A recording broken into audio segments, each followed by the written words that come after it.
राजा मैत्री बलको कथा। भगवान श्रावस्तीमा विराजमान भएको बेला आनन्द कौण्डिन्य लगायत पञ्चवर्ग भिक्षुहरूको कस्तो कर्म गरेकोले सर्वप्रथम ज्ञानको अमृतले प्यास बुझाउन सफल भएका थिए भनी ठानेर भगवानमा बिन्ती गरे। भगवानले आज्ञा भयो, यी 5 वर्गीयलाई पहिले पनि मेरो मासु र रगुवाद्वारा सन्तुष्ट पारे र अहिले अभिसम्बुद्ध हुँदा पनि सर्वप्रथम विमुक्तिमा पुर्याए। यो घटना यसरी भएको हो। उहिले असंख्य कल्पभन्दा पहिले यस जम्बुद्वीपमा मैत्री बल नाम गरेका एकजना राजा थिए। उनी मैत्री र करुणाले युक्त थिए र 4 ब्रह्मचार्यको आचरण गरी प्रजाहरूलाई 10 कुशल कर्म गर्न लगाए। फसल, अन्न र सम्पत्तिले सम्पन्न थिए। तन, मन र वचनले सुआचरण गरेको शक्तिले प्रेत, भूत, दुष्टात्माहरूले घात पुर्याउन सक्दैन थिए।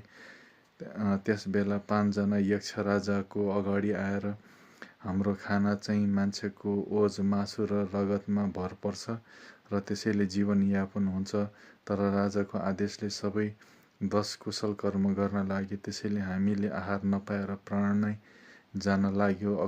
अनुकम्पा गरी रक्षा गर्नुहोस् भनी बिन्ती गरे।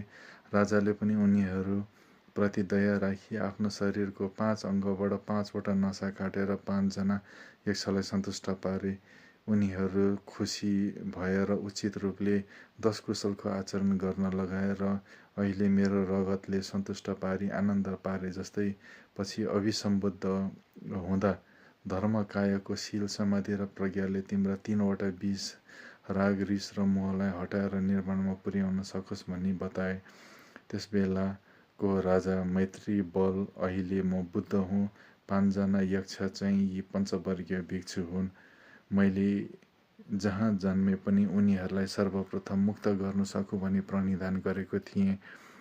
त्यसै कारणले सर्वप्रथम धर्म देशना गर्न साथ विमुक्त भए भनी आज्ञा भयो। यो कथाले बुद्धको प्रणिधान, चित्तोत्पाद र मैत्री र करुणाको फाइदा र 10 कुशल कर्मको आचरण गरेको फल समेत दर्शाएको छ।